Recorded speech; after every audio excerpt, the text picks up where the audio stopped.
Good morning.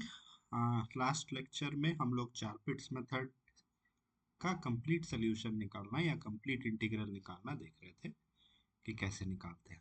आज हम लोग इसको थोड़ा सा एक्सटेंड करके कंप्लीट सोल्यूशन क्या है, सिंगुलर सोल्यूशन क्या है, कंप्लीट सोल्यूशन से पर्टिकुलर सोल्यूशन कैसे निकलता है, जनरल सोल्यूशन कैसे निकलता है, वो भी देखेंगे। चारपिट्स मेथड लास्ट लेक्चर से अगर याद करो तो किसी भी फर्स्ट ऑर्डर के non linear partial differential equation को सॉल्व करने का एक जनरल मेथड है। तो इक्वेशन जनरल फॉर्म में हम लोग ले रहे थे as F of X Y Z P Q equal to 0। X और वाई इंडिपेंडेंट वेरिएबल्स है, जेड उस पर डिपेंडेंट एक वेरिएबल है, पी एंड क्यू क्या है, partial derivatives of Z with respect to X and Y. यहाँ पे ध्यान में रखना दो इंडिपेंडेंट वेरिएबल्स हैं एक्स एंड वाई। इसके लिए जो ऑक्सिलरी इक्वेशंस शार्पिट ने डेवलप किए वो कुछ इस तरह के थे। लास्ट क्लास में हमने डिराइव किया था इसको। तो कुछ एग्जाम्पल्स भी हम लोगों ने उस लेक्चर में देखा था। फॉर एग्जाम्पल हम लोग इस क्वेश्चन को सॉल्व किए थे, P X plus Q Y equal to P Q का कंप्लीट इंटीग्रल क्या होगा।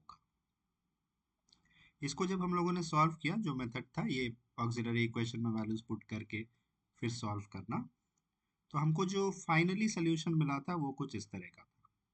ए Z equal to A x plus Y का square by two plus B, where A and B were two arbitrary constants, इनको parameters भी बोलते हैं। तो अगर z को अलग कर लिया जाए तो z equal to this, where A and B are दो पैरामीटर्स या दो आर्बिट्ररी कॉन्स्टेंट्स।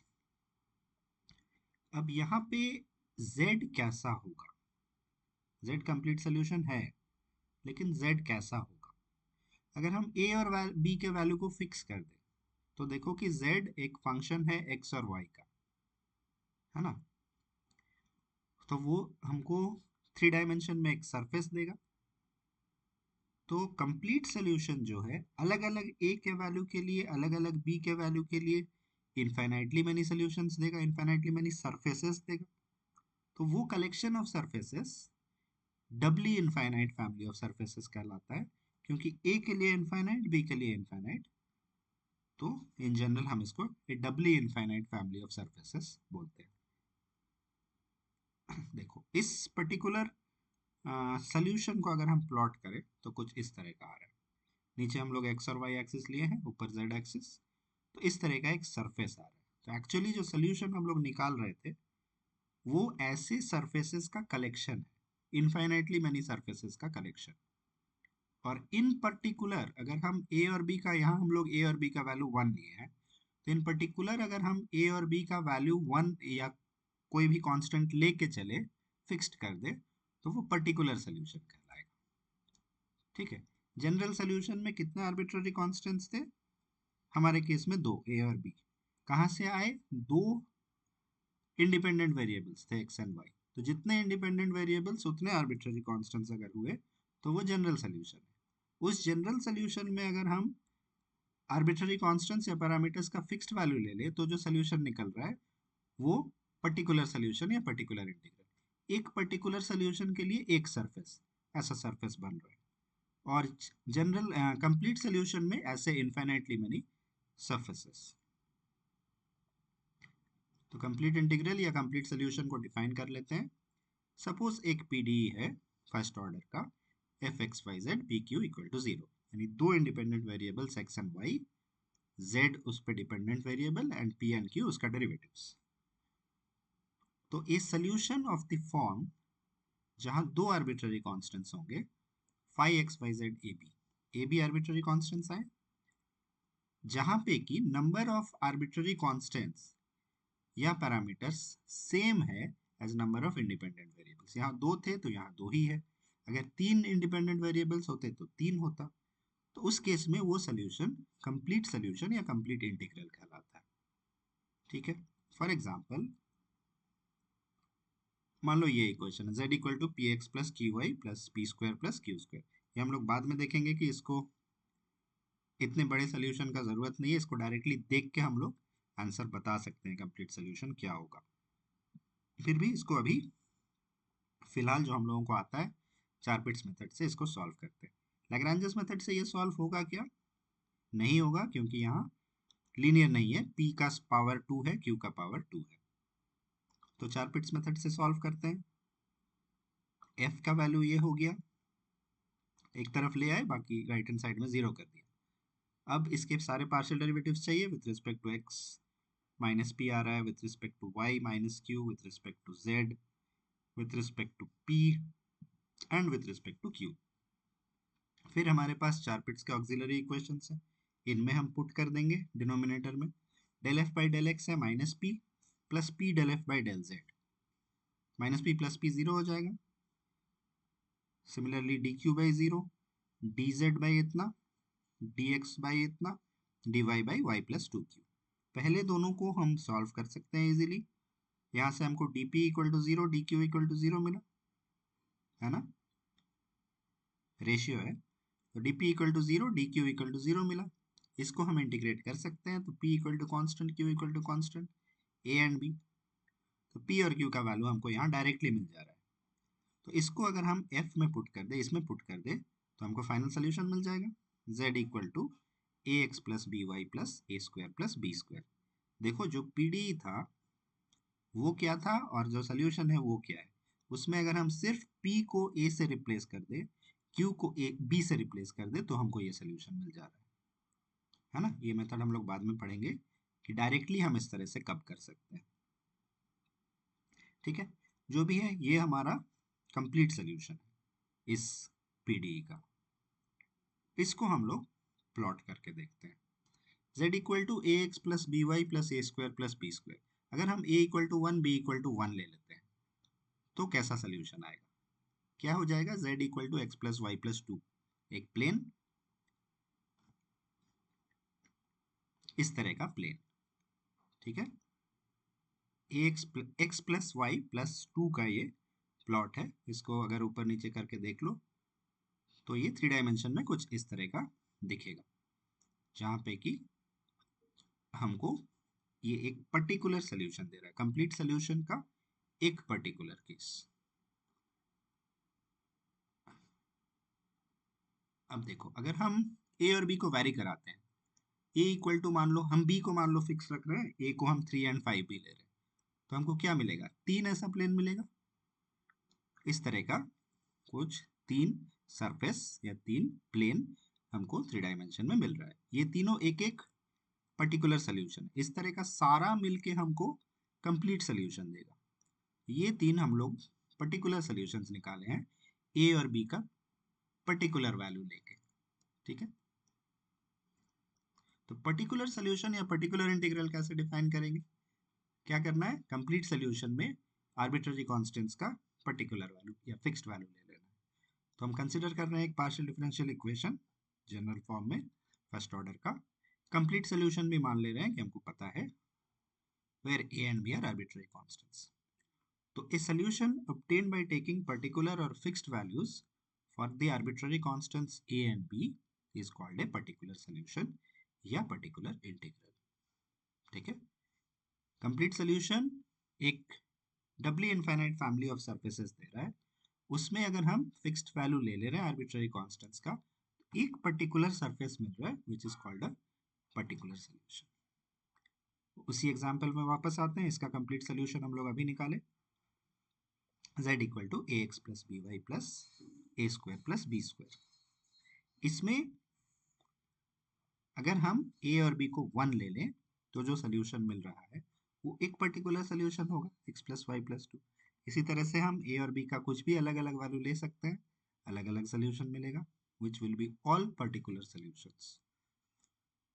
अब ये इंपॉर्टेंट है, सिंगुलर इंटीग्रल और सिंगुलर सोल्यूशन। हमको इनफाइनाइटली मैनी सरफेसेस मिला कंप्लीट सोल्यूशन, उनका जो एनवेलप होगा वो सिंगुलर सोल्यूशन देगा हमको। एक हम फर्स्ट ऑर्डर का partial differential equation general form में कंसीडर कर रहे हैं, उसका कंप्लीट सोल्यूशन जहां a and b are arbitrary constants, इसका जो एनवेलप होगा, the envelope of the family of surfaces represented by this complete solution is called a singular solution और सिंगुलर इंटीग्रल। एनवेलप यानी ऐसा सरफेस जिसके हर एक पॉइंट पे जो collection of surfaces complete solution दे रहा है उसका कोई ना कोई कर्व टच कर रहा होगा, ठीक है, टेंजेंशियल होगा। तो हमको सिंगुलर सोल्यूशन निकालने के लिए जैसे एनवेलप निकालते थे यहां से ए और बी को एलिमिनेट करना होगा, ठीक है। 5xyz A B equal to 0 हमें पता है, कंप्लीट सोल्यूशन से निकला है। इसमें से ए और बी हटाना है, तो ए और बी हटाने के लिए पार्शियली डिफरेंशिएट कर दो विद रिस्पेक्ट टू ए एक बार, विद रिस्पेक्ट टू बी एक बार, तीन इक्वेशंस मिल जाएंगे, उनमें से ए और बी को हम एलिमिनेट कर देंगे, ठीक है। और इसमें कोई आर्बिट्ररी कांस्टेंट नहीं होगा। तो सिंगुलर सोल्यूशन निकालने के लिए करना क्या है, कंप्लीट सोल्यूशन तक पहुंचो, उसको डिफरेंशिएट कर दो पार्शियली विद रिस्पेक्ट टू ए एक बार, विद रिस्पेक्ट टू बी एक बार, तीनों इक्वेशंस में से ए और बी को एलिमिनेट कर दो, जो निकलेगा that will be singular solution. इसी इक्वेशन को वापस देखते हैं, इसका कंप्लीट सोल्यूशन हम लोग निकाले थे।